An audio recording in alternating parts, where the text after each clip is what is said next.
अपवित्रः पवित्रो वा सर्वावस्थाम् गतोऽपि वा यः स्मरेत् पुण्डरीकाक्षम्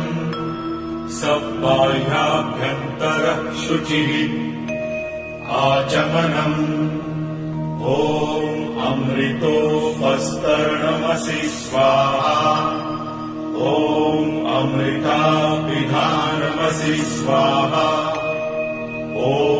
सत्यम् यशः श्रीर्मयि श्रीः श्रयताम् स्वाहा